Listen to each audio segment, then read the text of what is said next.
Perkenalkan, nama saya Vini Arfianti, jurusan Sosiologi, Fakultas Ilmu Sosial dan Ilmu Politik, Universitas Hasanuddin. Saya akan menjelaskan perbandingan antara sistem ekonomi kapitalis, sosialis, dan campuran, kelebihan dan kekurangannya, serta contoh negara yang menganut ekonomi tertentu. Yang pertama, sistem ekonomi kapitalis. Sistem ekonomi ini memungkinkan swasta untuk memiliki seluruh faktor produksi. Keempat faktor tersebut adalah pengusaha, modal, sumber daya alam, dan pekerja. Jika pada sistem sosialis, pengelolaan faktor produksi ini dilakukan oleh negara, sistem kapitalis menyerahkan pengelolaan faktor-faktor ini kepada pihak swasta. Sistem ini memiliki kaitan erat dengan pasar bebas, permintaan penawaran, tarif, dan banyak lainnya. Contoh negara-negara yang menerapkan sistem ini adalah Hong Kong, Singapura, Swiss, Estonia, Kanada, dan banyak lainnya. Negara-negara ini memberlakukan kebebasan tarif dalam rangka menghilangkan halangan yang bisa mengganggu perdagangan bebas. Adapun kelebihan yang bisa didapatkan jika menerapkan sistem ekonomi yang satu ini. Yang pertama, kapitalisme membuat barang-barang paling diinginkan akan dihargai dengan harga yang lebih tinggi. Dampaknya adalah para produsen akan berlomba-lomba dalam menciptakan barang-barang dengan kualitas terbaik. Yang kedua, efek dari keinginan untuk meningkatkan kualitas adalah adanya inovasi yang terjadi terus-menerus. Inovasi pun akan terus dilakukan demi mendapat harga tertinggi. Penemuan-penemuan baru akan terus dibuat dan hal ini bisa meningkatkan kesejahteraan hidup manusia. Walau memiliki kelebihan yang dapat meningkatkan kesejahteraan hidup manusia, sistem ini pastilah memiliki kekurangan. Kekurangan dari sistem ini, yang pertama, kapitalisme akan menjadi kejam bagi mereka yang tidak memiliki kemampuan. Para produsen cenderung menginginkan produksi yang efisien sehingga orang-orang yang kurang mampu akan disingkirkan oleh mereka yang lebih berkemampuan. Dampaknya adalah munculnya pengangguran. Dan yang kedua, demi mengejar pertumbuhan, seringkali kapitalisme menihilkan beberapa akibat dari kegiatan produksinya. Salah satunya adalah kerusakan lingkungan. Yang kedua, sistem ekonomi sosialis. Sistem ekonomi sosialis adalah sistem yang masyarakatnya memiliki kesetaraan dalam kepemilikan atas faktor-faktor produksi. Meski dimiliki oleh setiap anggota masyarakat, pengelolaannya sendiri diatur oleh negara secara penuh.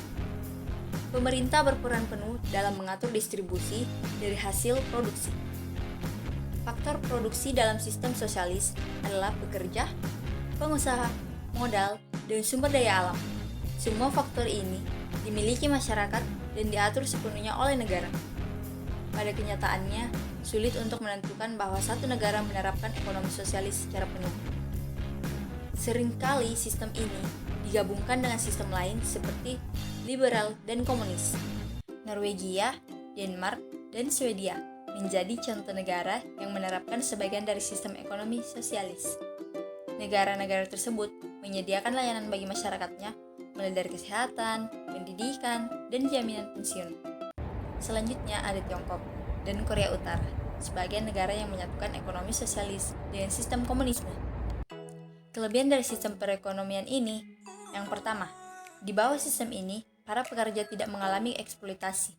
Hal ini dapat terjadi karena mereka akan mendapatkan hasil sesuai dengan apa yang mereka upayakan.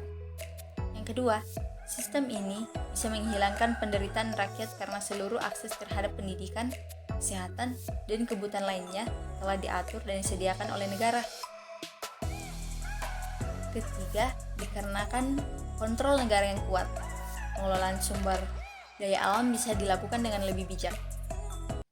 Adapun untuk kekurangan yang dimiliki oleh sistem ekonomi sosialis, yang pertama, sistem ekonomi sosialis mempercayai bahwa pada dasarnya manusia memiliki kecenderungan untuk bekerja sama. Kepercayaan ini menimbulkan fakta bahwa terdapat persaingan yang bisa timbul antar manusia. Yang kedua, dikarenakan setiap anggota masyarakatnya telah memiliki peran yang diatur oleh negara. keinginan untuk menjadi wirausaha pun berpotensi menurun. Dampaknya adalah tingkat inovasi yang cenderung lebih rendah jika dihadapkan kepada sistem kapitalis. Dan yang ketiga, peran negara yang terlalu besar juga bisa berbahaya bagi masyarakat jika pemimpin yang terpilih ternyata menyalahgunakan kekuasaannya. Sistem ekonomi yang terakhir, sistem ekonomi campuran.